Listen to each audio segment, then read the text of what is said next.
Kenabian ya itu adalah karunia, bukannya dia menjadi orang yang hebat, tidak gitu loh. Kalau di dalam Alkitab kita dijelaskan seperti itu ya, bahwa dia tetap manusia yang bisa jatuh ke dalam dosa. Nah, itu prinsip yang berbeda dari Al-Qur'an dan dari Alkitab. Daud sendiri dikisahkan menerima kitab Zabur. Tidak ada Daud menerima kitab Zabur, kitab Mazmur tidak ada ya, tapi Daud ya diinspirasi oleh Roh Kudus membuat tulisan-tulisan dan membuat puisi-puisi, membuat lagu-lagu ya yang kemudian kita sebut sebagai Mazmur, yang disebut dalam bahasa Arab Zabur. Bangsa Israel sudah mengenal tradisi literasi sudah ribuan tahun, sehingga kompilasi penulisan itu sangat bagus ya, tradisi literasinya sangat bagus ya. Berbeda dengan bangsa Arab yang belum mengenal tulisan. Itu yang kemudian akhirnya membuat ada dekadensi teks, sehingga ada beberapa perbedaan-perbedaan.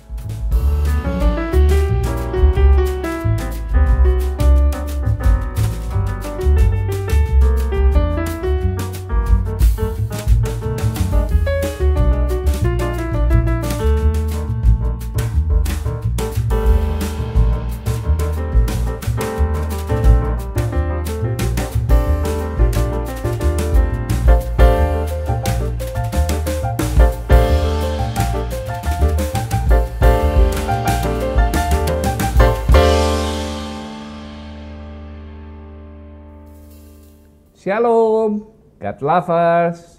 Selamat datang di Diaspora TV Talk Show. Senang sekali saya, Pendeta Martin Hareva, dapat kembali menyapa Anda dalam diskusi yang akan membuka wawasan dan memperkaya pemahaman kita. Hari ini kita akan membahas topik yang sangat menarik dan sering menjadi pembicaraan. Mengapa kisah nabi-nabi dalam Alkitab berbeda dengan yang ada dalam Al-Quran? Kisah Musa, Daud, Nuh, Yesus, hingga Abraham memiliki perbedaan dalam kedua kitab ini. Bahkan ada nabi-nabi seperti Yesaya, Yeremia, Daniel, dan Samuel yang hanya disebut dalam Alkitab tetapi tidak ada dalam Al-Quran. Sebaliknya, Al-Quran memiliki tokoh-tokoh seperti Luqman dan Khidir yang tidak dikenal dalam Alkitab. Mengapa perbedaan ini ada? Apa yang bisa kita pelajari dari sudut pandang iman Kristen?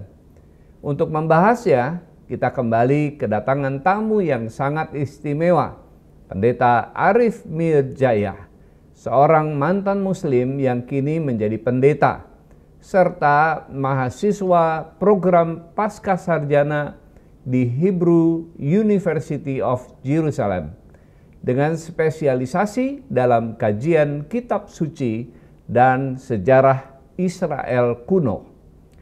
Shalom Pak Arif, apa kabar? Salam Pak Martin, puji Tuhan. Terima kasih sudah kembali hadir di Diaspora TV Talk Show. Ya, terima kasih. Baik Pak Arif dan God Lovers, sebelum kita mulai, mari kita berdoa terlebih dahulu agar diskusi kita ini membawa berkat dan hikmat bagi kita semua. Mari kita berdoa. Bapa di surga, kami sungguh bersyukur untuk anugerah keselamatan yang pasti dan kekal di dalam Kristus Yesus. Bapa, saat ini kami ingin berbincang-bincang mengenai pengetahuan Alkitab dan juga Al-Quran. Kami mohon tuntunan dan bimbingan-Mu sehingga melalui perbincangan ini kami semakin mengerti dan mengenal kitab yang Tuhan berikan bagi kami orang-orang Kristiani. Terpujilah nama-Mu, dalam nama Tuhan Yesus kami berdoa dan mengucap syukur. Amin. Amin. God lovers, jangan lupa untuk like, share, komen, dan subscribe supaya lebih banyak orang yang diberkati lewat tayangan ini. Baiklah, kita mulai diskusi kita. Pak Arif, Ya Pak. banyak orang menyadari bahwa kisah nabi-nabi dalam Alkitab dan Al-Quran ini memiliki beberapa perbedaan. Nah, bagaimana kita bisa memahami perbedaan ini secara teologis dan secara historis atau sejarahnya? Ya, seperti yang pernah saya sampaikan sebelumnya, ya, kan di masa-masa ketika Al-Quran disusun dalam bentuk kitab, ya, yaitu ketika mulai di masa perintisan penyusunan, yaitu di zamannya Abu Bakar Siddiq, kemudian dilanjutkan oleh Umar bin Khattab, lalu kemudian dilanjutkan oleh Utsman bin Affan, ya. Ada salah satu tokoh yang juga berperan dalam penulisan Al-Quran adalah Zaid bin Sabit, ya. Nah, dikisahkan bahwa beberapa banyak fragmen-fragmen itu sebenarnya sudah banyak yang hilang. Ya, gitu. Jadi hilang dari mana maksudnya, Pak Arief? Jadi di masa lalu ada upaya penulisan terhadap terjemahan dari kitab-kitab sebelumnya, ya, ataupun dari perkataan-perkataan Nabi Muhammad sendiri yang ditulis di dalam kulit hewan, ataupun di papirus, ataupun juga ada yang di batu, ya. Bahkan itu pertanyaannya siapa yang nulis, Pak? Ya, orang-orang di masa itu, ya. Oh, jadi bukan Nabi Muhammad? Oh, bukan. Bukan. Dia nabi yang umi, yang buta huruf, tidak bisa menulis, ya. Ya, tapi pengikut-pengikutnya yang kemudian mencatat, ya. Walaupun ada hadis yang mengatakan bahwa dilarang mencatat apapun dari Nabi Muhammad sebenarnya, gitu, ya. Nah, tapi ada upaya itu. Tapi di luar itu ada beberapa fragmen-fragmen terjemahan seperti yang saya sampaikan tadi, seperti upaya dari Waraka bin Naufal, penginjil-penginjil dari bidat-bidat Kristen yang sudah menerjemahkan ke dalam bahasa Arab beberapa fragmen, gitu, ya. Nah, itu bahkan ada sebuah hadis yang menceritakan bahwa ada beberapa fragmen itu yang hilang dimakan kambing juga, ya. Jadi tidak ada yang utuh, ya, tidak ada yang utuh, ya, sehingga ya dapat dipahami, ya. Kan ada dekadensi historis literasi, ya, yang terjadi, ya. Sedangkan kitab-kitab Pentateuch, 5 kitab Musa, ataupun kitab-kitab yang lain, Mazmur Daud dan sebagainya, itu sudah ditulis ribuan tahun sebelum Islam. Ya, dan di masa-masa itu karena ada penganiayaan terhadap Yahudi dan kekristenan, ya, sehingga bait Allahnya aja dihancurkan, apalagi kitabnya. Sehingga tidak ada yang punya akses utuh, dan itu hanya fragmen-fragmen sebagian yang diterjemahkan bercampur dengan mitos-mitos lokal. Ya, makanya juga di masa itu juga selama ratusan tahun sudah ada fragmen-fragmen dari kelompok-kelompok aliran sesat, bidat-bidat, ya, itu bercampur aduk jadi satu. Gitu. Makanya kemudian kenapa bisa berbeda dengan teks aslinya, ya? Nah, hari ini kita bisa membandingkannya dengan konfirmasi The Dead Sea Scroll, teks asli yang paling otentik yang bisa kita pegang itu yang ditulis 2000 tahun yang lalu. Artinya itu teks yang secara historis dibaca oleh orang-orang Yahudi dan juga murid-murid Yesus di masanya mereka. Ya, hari ini kita lihat kok ada perbedaan-perbedaan, ya, karena memang ya dalam prosesnya, karena perang, karena persoalan literasi, tidak adanya kertas, tidak adanya tradisi menulis di dalam orang-orang Arab, ya, itu membuat sulit. Jadi orang Arab waktu itu hanya punya tradisi lisan, ya, bertutur, ya. Jadi ya susahnya adalah ketika banyak penghafal-penghafal kemudian mulai meninggal, ya. Sehingga cerita-cerita itu bercampur dengan mitos-mitos. Gitu, ya. Jadi sulit sekali. Tapi kalau kita secara historis hari ini, secara teologis, pegangan kita apa? The Dead Sea Scroll. Dan ternyata apa yang kita yakini selama ribuan tahun sebelum The Dead Sea Scroll ditemukan itu sama dengan The Dead Sea Scroll. Ya, menarik di situ, ya. Gitu. Jadi kita bersyukur bahwa Alkitab kita memang dijaga oleh Tuhan. Oke, jadi penulisan Alkitab orang Kristen dengan penulisan Al-Quran, saudara-saudara kita Muslim, ini sejarahnya bisa sedikit dijelaskan, Pak, perbedaannya? Ya, ini yang menarik ya. Kalau kita dari awal mengakui bahwa kitab suci kita itu ditulis dalam rentang waktu yang cukup panjang, Ya. periodisasinya, dan dengan oleh orang-orang yang berbeda. Jadi ditulis oleh siapa? Tangan manusia. Ya. Satu ya. Tapi saudara-saudara kita yang Muslim mengatakan bahwa Al-Quran itu sudah ditulis di langit. Oh. Ya, diturunkan kepada Nabi Muhammad. Sudah jadi dalam bentuk kitab. Oh belum itu karena kata kitaba ya artinya buku. Oh.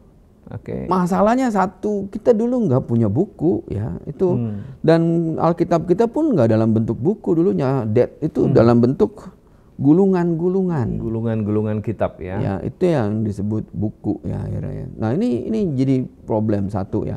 Nah, kalau secara historis ya, sejarawan Islam udah mulai mengakui bahwa Al-Qur'an pertama kali dikanonisasi itu di zaman Utsman bin Affan. Tahun? Ya, itu sekitar tahun 650 Masehi. Ya. Abad ke-7 ya? Ya 650 ataupun karena Umar bin Khattab menaklukkan Yerusalem itu 648 Masehi. Dan waktu itu belum ada Al-Qur'an. Dalam bentuk kitab, dalam bentuk tulisan. Yang ada fragmen-fragmen tadi. Ya. Nah, fragmen-fragmen inilah yang kemudian dikumpulkan oleh Zaid bin Sabit ya, dan beberapa lagi yang lain ditugaskan oleh Utsman ya, waktu Utsman menjadi khalifah untuk mengkompilasi ini menjadi mushaf Al-Qur'an. Ya. Dan mushaf yang Al-Qur'an itu dibuat kalau nggak salah jadi 3 mushaf. Ya, itu sekitar 600 kalau nggak salah ya, sekitar 660 Masehi. Ya, jadi ya yang eviden aslinya dalam bentuk fragmen tadi yang di dalam kertas papirus ataupun kulit hewan itu dimusnahkan oleh Utsman bin Affan. Jadi nggak ada eviden otentik ya. Filenya begitu ya? Aslinya ya itu dimusnahkan. File aslinya ya, nggak ada oleh Utsman bin Affan atas yang perintah. Yang ada adalah tulisan yang dibuat kompilasi tadi oleh Zaid bin Sabit dan beberapa orang ya. Baik, terima kasih Pak Arif. Kalau Alkitab yang saya pahami itu proses kanonisasinya berlangsung selama 125 tahun. Ya, itu yang Perjanjian Baru. Ya. Nah, kalau Al-Qur'an itu kanonisasinya berapa lama, Pak? Kalau yang di masa Utsman ya itu cepat ya. Itu ya, nah tapi teks asli yang mushafnya di zaman Utsman dengan yang kita baca hari ini ada beberapa perbedaan ya. Ini yang jadi masalah gitu ya. Artinya jumlah ayat juga ya, karena itu belum ada konsensus tentang jumlah ayat.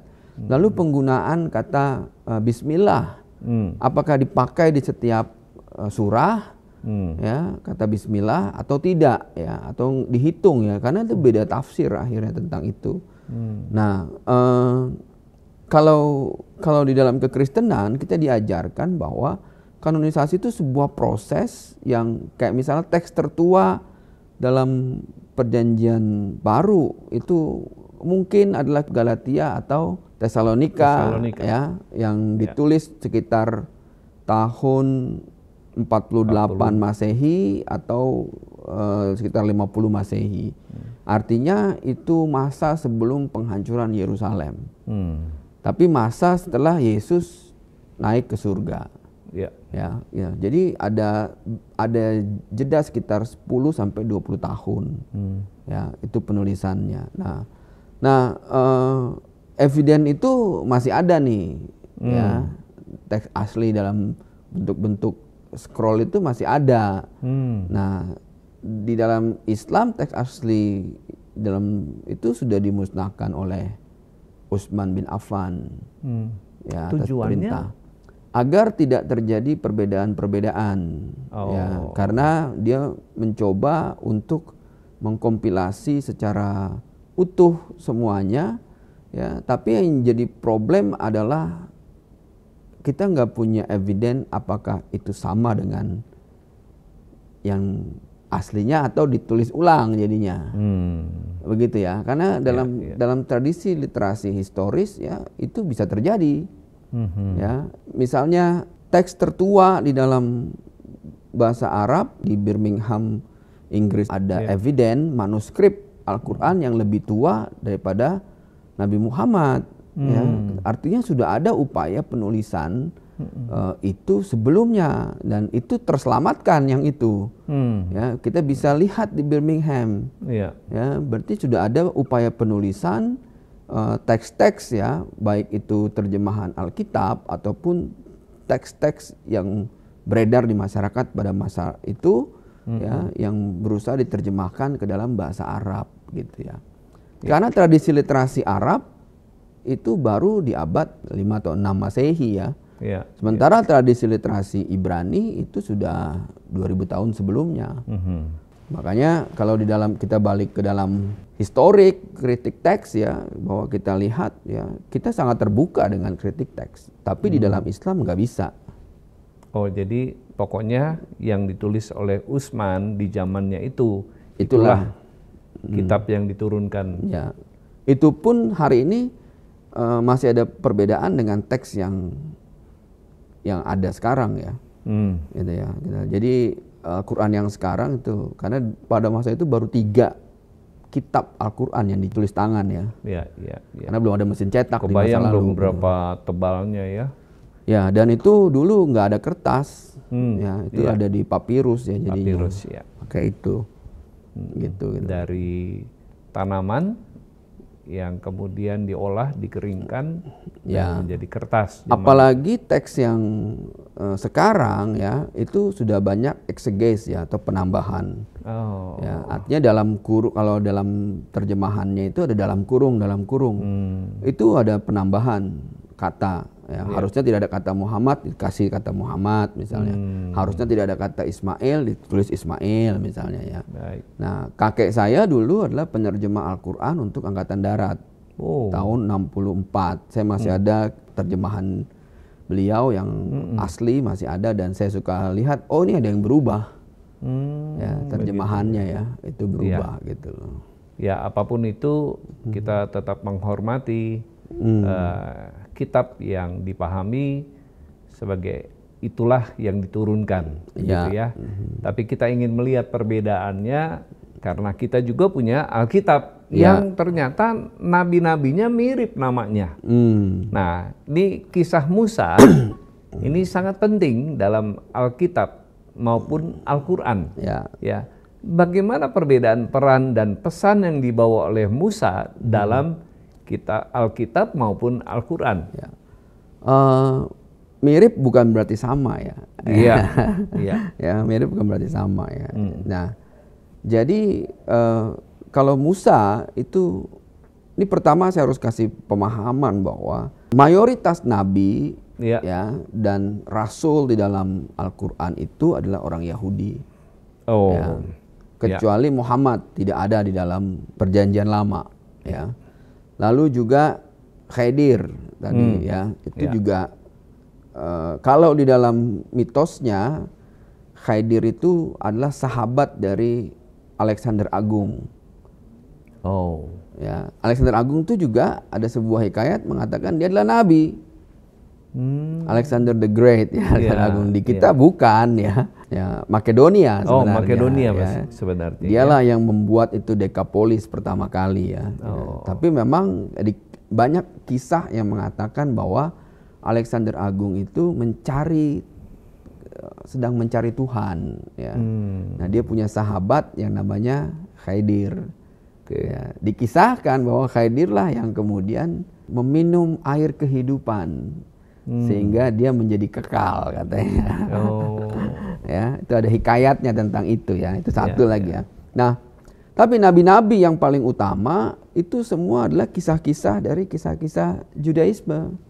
Musa tadi ya, jelas-jelas Musa adalah seorang pemimpin yang membawa keluar Israel dari Mesir ke tanah perjanjian. Ya, dan itu diceritakan memang tanah itu diperuntukkan untuk Bani Israel ya. Oh, kisahnya mirip. Mirip kisahnya, mirip. Oh. Ya, kisahnya mirip ya. Ya, Nah, itu menarik ya. Jadi dan itu pertama kali kisah Musa ditulis di siapa? Ya, di dalam kitab Kejadian. Itu benar-benar kisah milik orang Yahudi. Iya. Ya, yang kemudian diadaptasi ke dalam Al-Qur'an. Tapi hakikat pengajaran tentang apa yang Musa kerjakan itu tidak sama. Ya, tidak sama ya. Kita memahami Musa dan menyebut kata Musa ya yang sebenarnya bahasa Ibrani ya. Itu di dalam Islam tidak digambarkan sebagai sosok rohani yang sama. Begitu. Nah, kenapa saya bilang seperti itu? Ya, karena Musa mengajarkan sebuah pondasi penting di dalam Judaisme, yaitu tentang Passover, tentang Paskah. Ya. Ya, Paskah itu punya makna buat penebusan dosa. Ya. Ya, ketika Tuhan melindungi Israel, ya, dan disitulah anak domba Paskah pertama kali diajarkan kepada orang-orang Yahudi menjadi hukum-hukum. Ya. Yeah. Sebelumnya tentu kalau kita baca kitab Kejadian ya bahwa anak domba Paskah sudah disiapkan Tuhan sejak Adam. Kalau kita baca Alkitab ya, tapi menjadi hukum ketika Musa mendapat perintah dari Tuhan untuk melaksanakan Paskah. Yeah. Ya, di dalam tradisi Quran tidak dijelaskan apa itu Paskah. Ya. Kisah itu dilewatkan. Ada cerita tentang itu, tapi tidak diberi makna apa. Oke. Gitu ya. Gitu. Sedangkan kita jelas buat kita itu adalah gambaran tentang anak domba Paskah. Ya. Gitu ya. Lalu peristiwa menyeberangi Laut Merah? Ada juga. Oh. Ya. Ada juga. Dan itu cerita tentang mujizat ya, bagaimana Tuhan memberikan mujizat kepada Musa. Ya, gitu loh. Tapi ya sekali lagi ya, kita harus paham bahwa bahkan peristiwa ketika Musa berdialog dengan Tuhan, ya, itu ada juga. Ya. Itulah yang menggambarkan tentang fi'liyahnya Tuhan, ya, bahwa Musa tidak melihat wajahnya Tuhan, ya, tapi mendengar suaranya Tuhan. Yeah. Musa melihat semak yang terbakar, tapi dia bisa mendengar suara Tuhan, audible buat dia. Nah, itulah gambaran tentang fi'liyah Tuhan, bahwa Tuhan itu bisa berdialog dengan kita. Ya. Bukan Musanya yang hebat, tapi Tuhannya yang berkenan. Oke. Gitu. Jadi itu mengenai tokoh Musa di dalam Alkitab dan Al-Quran. Nah, Nabi Daud dikenal sebagai raja dan pemazmur dalam Alkitab. Nah, bagaimana perbedaan gambaran Daud dalam Alkitab dengan yang dikenal dalam Al-Quran? Ya, yang pertama ya, tentang dia sebagai seorang raja, ya, itu memang juga ditulis, ya, raja. Dan yang menarik adalah ketika diceritakan bahwa dia mengalahkan Goliat, ya, atau Jalut di dalam Quran, ya. Dia mengalahkan, dan itu orang Filistin yang dikalahkan, ya. Tapi ya saya nggak ngerti kenapa sekarang mereka jadi tidak mengikuti tulisan di dalam kitab sucinya bahwa emang orang Filistin harus diusir gitu. Ya. Padahal ditulis di situ ya, mereka mengalahkan orang Filistin, ya. Nah, tapi tidak dikisahkan tentang, kalau Alkitab begitu detail, ya. Karena Daud juga melakukan apa istilahnya persundalan, Ya, Dengan Betseba. ya kita ditulis di Alkitab kita, di sana tidak ada. Oh. Karena nabi itu suci, ya dianggap boleh tidak mungkin gitu ya. melakukan dosa. Iya. Ya, sedangkan di kita ya Salomo berbuat dosa, Iya. ya Daud berbuat dosa, ya gitu. Bahkan Musa adalah seorang pembunuh. Iya. Ya, kita begitu jelas menggambarkan ya bahwa sekali lagi kenabian ya itu adalah karunia gitu ya. Bukannya dia menjadi orang yang hebat, tidak gitu loh. Kalau di dalam Alkitab kita dijelaskan seperti itu ya, bahwa dia tetap manusia yang bisa jatuh ke dalam dosa. Iya. Ya. Nah, itu prinsip yang berbeda dari Al-Qur'an dan dari Alkitab ya. Oke. Nah, Daud sendiri dikisahkan menerima kitab Zabur. Oh, Di kita Mazmur itu tidak ya? ada Daud menerima kitab Zabur atau menerima kitab Mazmur, tidak ada. Ya, tapi Daud ya diinspirasi oleh Roh Kudus membuat tulisan-tulisan dan membuat puisi-puisi, membuat lagu-lagu ya yang kemudian kita sebut sebagai Mazmur. Yang disebut dalam bahasa adalah Zabur. Iya. Ya, gitu. Itu inspirasi. Jadi bukannya kitab itu turun dalam bentuk Zabur diberikan kepada Daud, tidak seperti itu. Ya, ini perbedaan konsep gagasan nih ya. Gitu. Karena kita tahu bahwa Daud menulis itu dengan tangannya. Ya, dia menciptakan, bukan mencipta ya, membuat lagu-lagu itu dengan hikmat dari Roh Kudus, gitu ya. Ini penting nih buat kita paham gitu ya. Jadi dia nggak pernah menerima kitab. Itu begitu. Itu mindset yang ya sebenarnya karena di masa lalu ada gagasan yang salah tentang kitab-kitab, tentang kitab suci gitu. Seolah-olah itu diberikan oleh Tuhan kepada mentah-mentah dari surga gitu ya. Gitu ya. Nah, Pak Arief, satu lagi nih, Yesus atau Isa Al-Masih memiliki tempat yang sangat istimewa dalam Alkitab. Oh ya. Dan juga disebutkan dalam Al-Quran. Nah, bagaimana perbedaan penggambarannya dalam kedua kitab ini? Ya, saya sudah pernah sempat jelaskan perbedaan Isa Al-Masih dengan Yesus di dalam Al-Quran dan Alkitab ya. Dan juga seperti apa gitu ya. Sebenarnya Isa dan Yesus merujuk sosok yang sama. Ya. Menariknya tadi ya, sejarahnya di kekristenan Arab lebih dulu Yesus sudah disebut sebagai Isa Al-Masih. Ya. Oh ya. Gitu loh. Oke. Dan kata Yesus baru muncul 500 tahun lalu ketika diterjemahkan dari bahasa Latin ke dalam bahasa Jerman. Yesus itu bahasa Jerman aslinya. Ya kan? Karena penginjil yang datang ke Indonesia pertama kali dari Jerman. Sehingga kita menyebutnya Yesus gitu ya. Nah, ini menariknya. Nah, dia di dalam Al-Quran disebut 65 kali. Oh, ya. Cukup banyak ya. Ya, lumayan banyak, sangat banyak malah ya. Ya. Gitu, baik disebut sebagai Isa atau Isa bin Maryam gitu atau Isa Al-Masih ya. Nah, tapi ada perbedaan-perbedaan tentang tadi, sedikit perbedaan tentang lahirnya dia. Ya, seperti saya sudah jelaskan tadi, kok bisa ada perbedaan kalau dia menulis sosok yang sama, kenapa ada perbedaan? Nah, karena rentang waktu sejarah ini ratusan tahun, ya, sehingga ada percampuran antara teks bidat ya dari studio Matthew tentang Maria dengan pohon korba itu diadaptasi gitu ya, dan itu tidak ada di dalam kitab kita. Ya, kenapa kitab nggak ada? Karena kitab itu udah kelar ditulis tadi di abad pertama, ya kan? Betul. Jadi nggak bisa dong yang belakangan masuk jadinya kan gitu. Sedangkan kitab bidat baru muncul di abad ketiga, abad keempat ya. Dan Al-Quran baru muncul di abad kelima, abad keenam gitu ya. Ini yang jadi akhirnya muncul perbedaan gitu ya. Perbedaan penulisan. Tapi ada banyak yang sama, banyak karena juga ada serapan-serapan dari upaya penerjemahan Alkitab ke dalam bahasa Arab. Ya, misalnya Isa Al-Masih adalah kalam Allah, ya. Itu dari Yohanes kita bisa baca ya, fil bad'i kanal kalimah, pada mulanya adalah firman, kalam Allah ya, kalimatullah ya.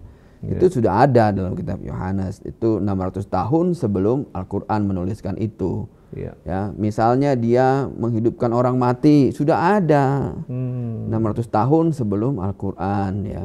Jadi itu juga sebagian fragmen yang kemudian ditulis ulang di dalam Al-Quran gitu ya. Ya kalau sejarawan Islam modern sekarang sudah mulai berani melakukan kritik teks ya. Oh ya? Ya, sebagian sejarawan sudah mulai berani gitu ya. Ya, gitu. ya. Walaupun ancaman hukuman cukup. Ya, saya pikir enggak juga ya, karena memang harus dibuka. Oh gitu. Ya, karena kalau tidak ada pengajaran yang benar ya, kemudian taklid buta hanya ikut-ikutan, itu jadi lebih berbahaya lagi. Oh. Ya, gitu, artinya polemikus Islam harus siap untuk bisa memberikan jawaban tentang bagaimana teks itu disusun gitu ya. Tradisi literasi Arab itu ada bagaimana gitu ya. Itu harus ada gitu. Baik. Nah, kisah Abraham atau Ibrahim di dalam Quran sangat penting dalam iman Yahudi, Kristen dan juga Islam. Jadi tiga agama ini sangat memandang Abraham sebagai bapak orang beriman. Nah, dalam Alkitab Ishak disebut sebagai anak yang dikorbankan, sementara dalam Islam Ismail yang dikorbankan. Nah, bagaimana kita memahami perbedaan ini berdasarkan Alkitab? Ini menarik ya. Sebenarnya tidak ada teks asli yang menuliskan Ismail di situ. Di dalam teks asli di dalam Ibrani itu jelas-jelas Ishak. Jelas ditulis adalah Ishak ya. Itu kenapa Ishak? Karena Ismail pada saat itu sudah diusir, ya, dan bukan Ismail yang punya perjanjian dengan Tuhan, ya, tapi Ishak. Nah, dalam Al-Quran juga, ya, sebenarnya dalam surat As-Saffat, ya, itu tidak ada ditulis tentang Ismail, dan beberapa ulama ahli tafsir juga mengatakan itu Ishak. Karena dalam surat As-Saffat itu, ya, itu sebenarnya lagi bercerita tentang Ishak. Gitu ya. Tapi sekali lagi itu ekseges ya. Beberapa ulama ya itu menjelaskan bahwa itu betul-betul sebenarnya Ishak bukan Ismail ya. Tapi doktrin diajarkan bahwa itu adalah Ismail. Ayat teks asli dalam Al-Qur'an surah As-Saffat tidak menulis kata Ismail. Tidak ada. Ya. Silakan dibuka dan silakan dibaca. Dalam Al-Qur'an. Iya, dalam Al-Qur'an. Tidak pernah menulis kata Ismail di situ yang dikorbankan ya. Tapi hanya disebut anak laki-lakinya. Nah, siapa anak laki-laki Abraham pada saat itu ya? Ya karena Ismail udah diusir ke padang gurun, anak laki-lakinya adalah Ishak ya. Jadi dalam teks asli Quran tidak disebut itu Ismail. Tapi ada terjemahan dieksegesa menjadi Ismail. Itu ya, dalam kurung Ismail gitu ya. Dalam teks asli tidak ada. Sebagian ulama dan ahli tafsir jelas mengatakan itu adalah Ishak. Ya. Nah, orang kadang berantem nih tentang masalah ini, ya kan? Betul. Saya bilang, ya, yang mana bang yang benar? Yang disembelih itu Ishak atau Ismail? Dua-duanya salah. Saya bilang. Kenapa? Yang disembelih itu domba. Saya bilang. Jangan berantem. Saya bilang.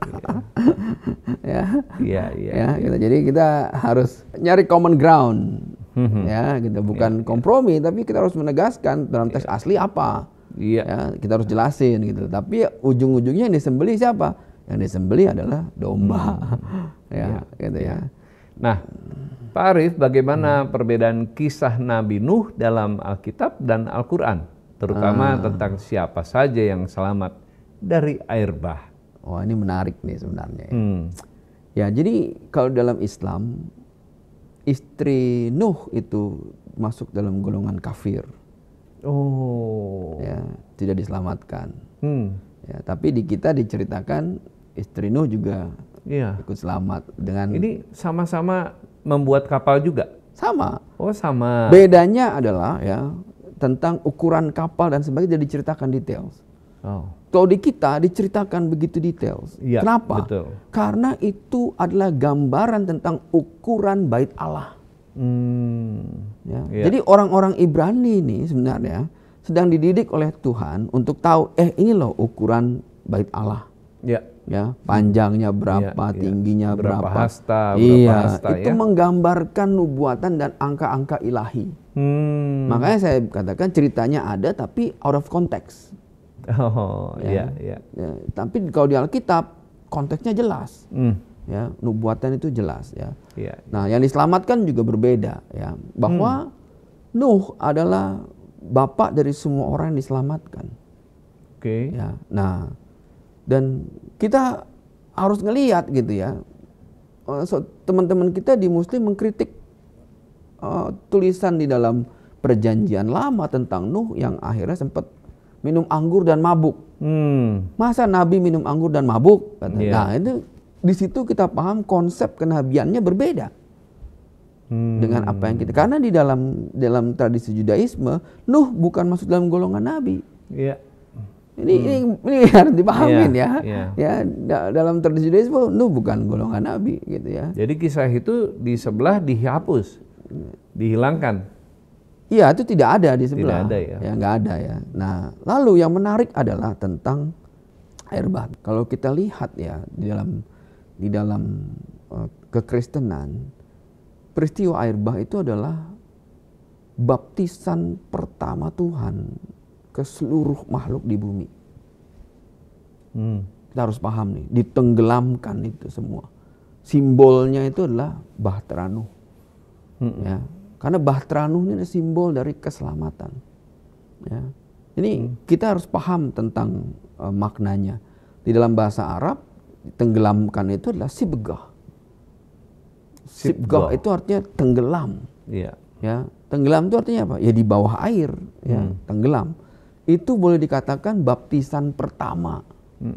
Ya, ketika Tuhan itu membaptis seluruh bumi.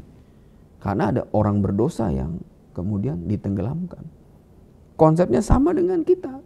Ya, bahwa dikatakan ya bahwa ketika kita ditenggelamkan, baptizo artinya tenggelam, dosa-dosa lama kita itu dikubur. Ya.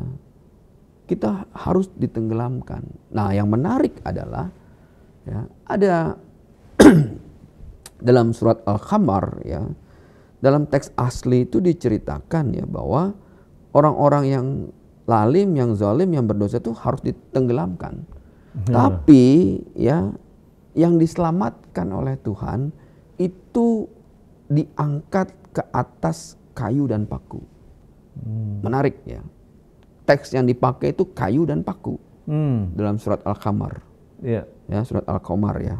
Ya, surat Al-Qamar itu diceritakan ya dari ayat 11 sampai 13 ya.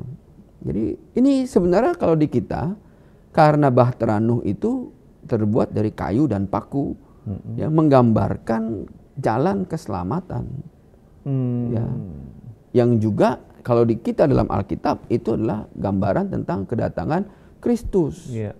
Ya. Yang disalib. Yang disalibkan di kayu dan paku. Di paku. Gitu. Iya. Nah, apakah kisah kan Nuh membawa 3 anak laki-lakinya, Ya.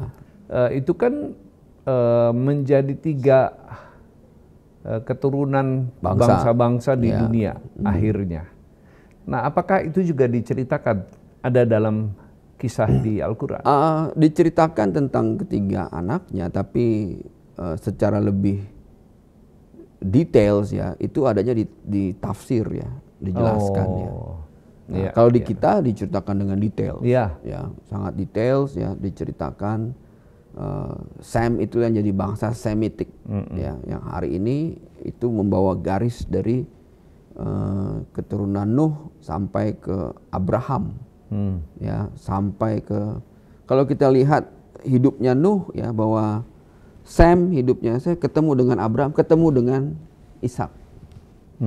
Ya, karena umurnya panjang, Ya. ya. Oh, Jadi sebenarnya ini ketemu dengan anak cucu nih.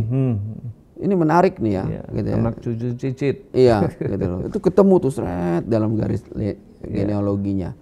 Termasuk Sem itu umurnya tuh ketemu ya. Nah, jadi kita bisa lihat tuh garis keturunannya dari situ. Gitu loh. Dan Alkitab kita lebih detail tentang itu. Iya. Ya. Ya. Nah, ada lagi nih Pak Arief. masih mengenai nama-nama yang ada di dalam Alkitab. Ya. Kenapa ada nabi-nabi seperti Yesaya, Yeremia, Daniel, dan Samuel yang disebut dalam Alkitab tapi tidak ada di Al-Quran? Ya. Sebaliknya ada tokoh seperti Lukman dan Khidir ada dalam Quran tapi tidak dikenal di Alkitab. Nah, apakah makna di balik perbedaan ini? Ya, ini sebuah hipotesis ya. Kenapa nggak masuk ya? Karena memang transfer of knowledge tentang nabi-nabi ini ya belum sempat terjadi. Ya, seperti saya katakan ya, teks itu ada masa yang disebut Yaumul Huzun. Di dalam sejarah Islam itu Yaumul Huzun adalah masa kekelaman. Oke. Apa itu masa kekelaman? Ketika pertama istri Nabi Muhammad meninggal, Khadijah itu meninggal.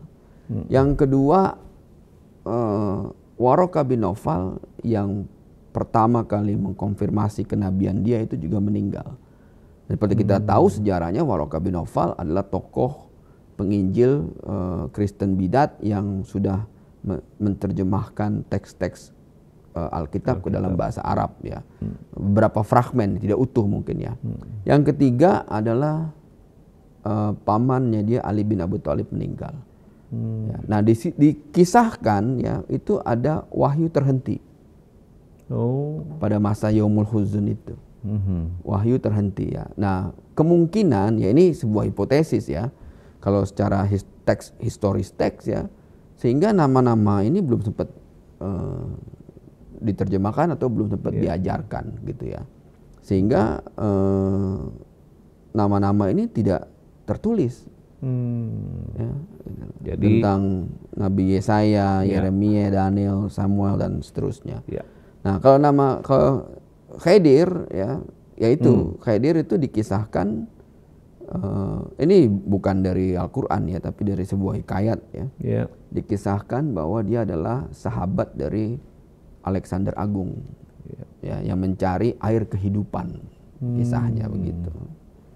Oke. Nah, Pak Arief, bagaimana proses penyusunan Alkitab? Dan bagaimana kisah nabi-nabi diwariskan dalam tradisi Yahudi Kristen sehingga ada perbedaan dengan kisah dalam Islam? Seperti yang saya sampaikan tadi ya, ini masalah dekadensi teks ya dan historis ya yang nggak utuh ya. Kalau dalam kekristenan ada periodisasi di mana orang-orang Ibrani di masa lalu ya itu punya tradisi literasi yang kuat. Ya, sehingga pencatatan peristiwa dan teks itu memang mereka lakukan ya, terutama ketika masa-masa mereka dalam pembuangan di Babylon. Ya, nah itu penyusunan teks itu dalam tradisi Ibrani itu sangat kuat di masa-masa itu ya, karena juga ada masa-masa ketika nabi-nabi ataupun rabi-rabi itu karena punya peran yang sentral di dalam sistem masyarakat Israel. Ya, raja itu harus menerima kedatangan pendapat dari nabi-nabi Israel, mendengarkan saran mereka. Ya, jadi nabi-nabi punya peran yang sangat luar biasa.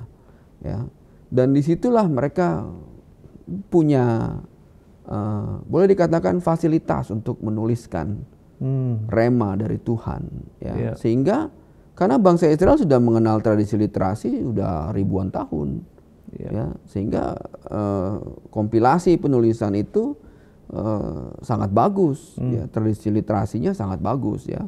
Berbeda dengan bangsa Arab yang belum mengenal tulisan. Kalau kita bicara tentang sejarah modern itu dimulai ketika dikenal tulisan. Bangsa Israel sudah menjalani sejarah modern 2000 tahun sebelum bangsa Arab. Oh, jaraknya 2000 tahun. Ya, itu yang kemudian akhirnya membuat ada dekadensi teks ya. Sehingga ada beberapa perbedaan-perbedaan nih gitu ya. Iya. Itu. Nah, selanjutnya Pak, bagaimana orang Kristen memahami konsep wahyu dalam Alkitab? Dan bagaimana perbedaan ini mempengaruhi cara pandang terhadap kisah para nabi? dibanding dengan Islam? Yang pertama ya, pewahyuan itu datang dari Tuhan. Ya. Ya. Kita baca di kitab-kitab bahwa kisah bagaimana Tuhan mengutus malaikat, ya, ataupun teofani Tuhan. Ya, Kehadiran Tuhan hadir sendiri, ya, langsung ya. Ketika Abraham juga mengalami perjumpaan ya, dengan Tuhan, ketika Yakub juga mengalami itu, ya, itu teofani. Tapi ada juga ketika malaikat yang ya, datang gitu ya. ya. Nah, kemudian kisah-kisah itu dituliskan, ya, dan atas inspirasi Roh Kudus, ya, orang-orang yang mengalami encounter itu, ya, ataupun orang-orang setelahnya mendapatkan cerita, ya, dan kemudian menuliskan itu. Ya, kalau kita baca misalnya kitab Lukas, ya, Lukas tidak bertemu langsung dengan Yesus, ya, tapi dia mendapat cerita dari orang-orang yang bertemu dengan Yesus, ya, sehingga boleh dikatakan istilah synoptic Bible, ya, gospel, yaitu Lukas menceritakan apa yang dia dengar dari saksi-saksi ini, ya. Nah, begitu metode yang kedua tuh, yang itu inspirasi dari Roh Kudus, ya. ya. Yang ketiga itu seperti Paulus menceritakan, mengirim surat-surat menjelaskan tentang hukum-hukum dalam perjanjian lama, menjelaskan tentang siapa Mesias, menjelaskan tentang konsep keselamatan dan grace, ya. Itu diinspirasi oleh Roh Kudus, ya. Dan itu adalah pewahyuan, ya. Bagi kita itu pewahyuan yang baru. Padahal yang diomongin sama. Tapi kenapa ketika baca tulisan Paulus saya lebih mengerti tentang hukum Taurat misalnya, ya kan? Ya, makanya saya kasih ke teman saya orang Yahudi, dia bilang ini misnah gitu. Bukan, ya, ini bukan. Ya, misnah buat orang Yahudi, tapi buat kami orang Kristen ini adalah perjanjian baru. Ya, ya. gitu. Pak Arief, Ya. mengapa orang Kristen meyakini bahwa Alkitab adalah firman Tuhan yang tidak berubah? Meskipun ada pandangan yang lain yang berbeda gitu ya. Ini menarik ya. Dulu ya orang mengkritisi keimanan orang-orang Kristen, ya, mengatakan bahwa Alkitab tidak otentik, ya, mengatakan perjanjian lama itu tidak punya kredibilitas yang bisa dipertanggungjawabkan, ya, karena eviden tertua yang dipunya oleh orang-orang Kristen dan orang Yahudi pada masa itu hanya teks yang ditulis tahun 900 tahun yang lalu. Ya, bagaimana mungkin teks yang ditulis 900 tahun yang lalu itu bisa dikatakan sebagai eviden asli? Ya, sementara seperti saya sampaikan tadi, ya, bahwa University of Birmingham menemukan teks Al-Quran di abad ke-5, ya, which is lebih tua dari Islam, dari Muhammad sendiri, ya. Gitu. Nah, Alkitab tentu, apalagi Injil nih katanya, ini mendapat serangan, ya, karena teks tertua, ya, sebenarnya disimpan, kalau perjanjian baru, ya, disimpan di perpustakaan yang itu yang juga di Roma pada waktu itu, ya. Nah, jadi kita nggak bisa mengkonfirmasi, ya, tapi pada saat ditemukannya The Dead Sea Scroll, ya, wah ini dahsyat, ya. Karena itu eviden historis dan antropologis bahwa apa yang kita baca dari perjanjian lama kita ternyata sama dengan yang dibaca 2000 tahun yang lalu. Menariknya adalah teks-teks itu yang sama yang disampaikan oleh Yesus di dalam perjanjian baru, dan teks-teks yang sama juga yang mengkonfirmasi apa yang Paulus tulis dalam perjanjian baru. Artinya keberadaan The Dead Sea Scroll itu penting untuk perjanjian lama dan juga perjanjian baru. Karena perjanjian baru mengajarkan apa yang tertulis dalam perjanjian lama. Ini akhirnya dunia sekuler, dahsyat iman orang Kristen. Tudingan-tudingan itu ternyata dipatahkan ketika Tuhan membuka bukti historis dan antropologis dari teks-teks yang kita imani, dan ternyata iman kita benar. Walaupun penemuan Dead Sea Scroll itu sepertinya tidak sengaja ya. Nggak sengaja. Seorang pengembala kambing mencari kambingnya yang hilang, lalu melempari lubang gua, ternyata bunyi Coprang, pecah tembikar. Dan karena ketidaktahuannya dia jual ya. Tapi somehow Tuhan bekerja dengan cara yang luar biasa. Iya. Jadi kalau kita ke Israel, kita akan ada di Dome of Shrine di sana. Itu teks dari The Dead Sea Scroll ada di sana. Ada di sana ya. Kalau yang mau ikut, kita bisa ke sana sama-sama ya, sambil belajar tuh. Iya. Wah, ini dahsyat ya. Makanya akhirnya dunia terbuka. Wah, ini iman orang Kristen dengan iman orang Yahudi. Mengerikan kan. Mereka meyakini yang diragukan oleh seluruh dunia, tapi mereka meyakini dan mengimani, dan ternyata benar. Terbukti. Sangat menarik. Nah, dalam Alkitab beberapa nabi mengalami pergumulan dan kelemahan manusiawi. Sedangkan dalam Islam mereka memiliki kedudukan yang sangat tinggi, seorang nabi itu. Nah, bagaimana kita memahami perbedaan ini dalam sudut pandang iman Kristen? Ini menarik ya, dalam sudut pandang iman Kristen, nabi juga manusia biasa. Dia tidak punya otoritas apapun. Ini penting ya. Kok bisa nggak? Karena otoritasnya dari Tuhan. Pada saat dia hidup dalam dosa, ya nggak ada status kenabian dia. Nggak bisa. Seorang nabi ketika omongan tidak terbukti, itu nabi palsu. Iya, betul. Ada ayatnya dalam Alkitab. Jelas sekali itu ya. Itu sederhana sekali. Banyak nabi palsu, ngaku-ngaku. Nah, dalam iman Kristen hari ini kita diajarkan bahwa prophet itu adalah karunia dalam jawatan. Prophet, kenabian, kerasulan, lalu penginjilan, gembala, dan juga pengajar ya. Itu sesuatu yang Tuhan karuniakan. Bukan status ya. Itu bukan hasil usaha seseorang. Bukan ya. Gitu loh. Makanya kita bisa lihat ya bagaimana Daud itu disebut nabi tapi jatuh dalam dosa. Apalagi Salomo. Dalam Alkitab diceritakan Tuhan murka sama Salomo.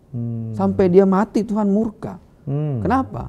Karena yang disebut Nabi Sulaiman itu dalam sejarah asli yang ditulis oleh orang Ibrani, di akhir hidupnya menyembah berhala-berhala sama-sama dengan istri-istrinya. Tuhan benci itu. Ini gambaran yang berbeda ya. Dan itu teks asli orang Yahudi yang menceritakan raja mereka yang dianggap sebagai nabi, Nabi Sulaiman, itu dimurkai Tuhan. Jadi kita harus ngerti gitu loh. Konteksnya itu bukan, nabi itu bukan orang suci yang kemudian tidak punya dosa. Enggak, manusia yang luar biasa cuma satu. Yesus Kristus ya. Yang tidak bercacat, tidak ada sejarahnya dia melakukan hal-hal yang duniawi yang membuat dia menjadi cacat. Disebut dosa, yang enggak ada itu adalah hanya Yesus Kristus. Nah, Pak Arief, bagaimana kita bisa menjelaskan perbedaan kisah para nabi ini dengan cara yang membangun tanpa harus memperdebatkan keyakinan orang lain? Jadi padahal sejarah kan membuktikan nih. Nah, bagaimana menjelaskannya, Pak? Nah, kita bangun hubungan dulu dengan saudara-saudara kita. Kemudian kita ceritakan bahwa semua yang dituliskan ini dari Adam ya, karena Adam juga dianggap nabi ya, gitu. Sampai kepada Isa Al-Masih itu semua orang Yahudi pertama itu dulu. Gitu loh. Oh, mereka semua Islam. Ya, kalau artinya mereka orang berserah diri, iya. Ya, tapi kalau secara agama yang menulis pertama kali tentang Adam sampai Yesus Isa Al-Masih adalah orang-orang Yahudi.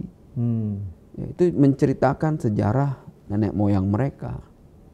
Dan mereka yang pertama kali ditulis dalam teks-teks Ibrani, teks-teks Yahudi gitu ya. Itu dulu gitu. Ketika menolak, ya kita berdoa aja biar mereka mau nerima. Iya, kita nggak bisa memaksa ya. Nggak bisa, karena itu pekerjaan Roh Kudus. Tapi paling tidak kita sebagai orang Kristen memahami hal ini ya. Gitu. Dan kita juga bercerita bahwa ya pada hakikatnya semua nabi juga manusia biasa. Ya, gitu. Ya. Bukan pemahaman ini bukan untuk saling menyerang ya. Bukan. Ya. Kita harus ceritakan apa yang kita imani dong. Iya, yang ada di dalam kalau kitab itu berbeda ya silakan aja. Ya. Lakum dinukum waliyadin. Ya. Untukmu agamamu, untukku agamaku kan. Apa prinsip-prinsip Alkitab dalam berdialog dengan orang yang memiliki keyakinan berbeda, khususnya terkait kisah para nabi ini, Pak? Ya, itu pertama adalah prinsip kasih. Sekali lagi ya. Jadi yang berbeda itu jangan disama-samakan. Karena yang mirip belum tentu sama. Iya. Ya kan? Jadi jangan sampai kemudian kita nggak ngerti konteks. Ya, kayak tadi ya. Kenapa Musa diperintahkan membawa Israel keluar dari Mesir? Ya. Harus ngerti nih konteksnya apa. Ya. Oh, ternyata itu gambaran tentang Paskah. Pertama kali misalnya kan. Gambaran bahwa mereka harus keluar dari hidup lama mereka. Ya, setelah Paskah itu mereka harus keluar dari perbudakan. Ya. Dan mereka menjadi orang-orang merdeka yang dijanjikan tanah perjanjian oleh Tuhan sejak zaman nenek moyang mereka. Ya, misalnya itu. Lalu apalagi misalnya? Oh, tentang Abraham mempersembahkan Ishak, anaknya yang tunggal. Ya, itu gambaran tentang apa? Ya, sebenarnya itu hal yang sama. Ya, gambaran tentang keselamatan anak domba. Dan dari awal Tuhan bilang Jehovah Jireh, bahwa keselamatan itu aku yang menyediakan. Ya, karena anak domba yang dikasih kepada Abraham, ya, itu adalah anak domba Allah. Ya, yang diberikan kepada Israel waktu di Mesir itu adalah anak domba Allah. Demikian juga seterusnya ketika mereka merayakan Paskah. Ya, makanya harus digenapin kalau begitu Isa Al-Masih, Yesus Kristus adalah anak domba Allah yang harus disalibkan di hari Paskah. Ya, itulah Rasul Paulus menjelaskan sama kita. Kita bisa jelasin konteks ini ke mereka. Ya, sesuai dengan keyakinan dan yang tertulis di Alkitab. Betul. Nah, pertanyaan terakhir buat Pak Arief. Bagaimana cara terbaik bagi orang Kristen untuk menjelaskan keyakinan mereka kepada teman-teman Muslim dengan penuh kasih dan tanpa menimbulkan kesalahpahaman? Ya, tadi seperti saya jelaskan tadi ya.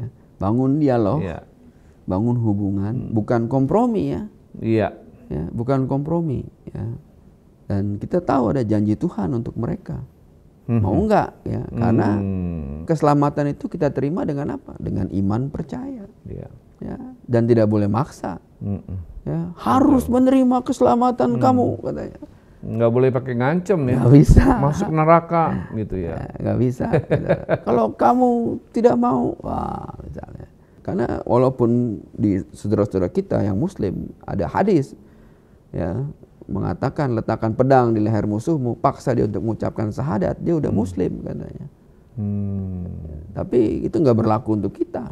Ya, karena pekerjaan kita bukan untuk memaksa orang, apalagi meletakkan pedang ke leher orang untuk mengucapkan dia percaya Yesus, nggak bisa. Karena itu harus jadi pekerjaan Roh Kudus. Tidak ada orang bisa mengaku Yesus sebagai Tuhan kecuali karena Roh Kudus. Tugas kita hanya menyampaikan. Ya. menyampaikan kepada mereka bahwa ada jalan keselamatan lewat Yesus Kristus. Mau percaya silahkan, enggak silahkan. Baik, terima kasih Pak Arief. Ini untuk menjelaskan kepada God lovers, jangan sampai karena kita terlalu bersemangat mengetahui hal ini lalu kita memaksa orang gitu ya. Bahkan mungkin dengan mengancam supaya mereka selamat, padahal caranya salah. Gitu ya. Terima kasih Pak Arief. God lovers, diskusi kita hari ini semakin menunjukkan bahwa perbedaan kisah para nabi dalam Alkitab dan Al-Quran bukan sekedar perbedaan narasi, tetapi juga mencerminkan bagaimana Tuhan menyatakan kebenarannya dalam sejarah dan pewahyuannya. Memahami perbedaan ini bukan untuk berdebat atau berselisih, tetapi sebagai kesempatan untuk semakin mengenal Tuhan dan memperkokoh iman kita. Pak Arief, terima kasih banyak untuk diskusinya hari ini yang luar biasa dan membuka wawasan kita semua. God lovers, jika Anda merasa diberkati dengan diskusi ini, jangan lupa untuk like, share, komen, dan subscribe agar semakin banyak orang dapat dikuatkan dalam kebenaran firman Tuhan. Sampai jumpa di episode berikutnya. Tuhan memberkati.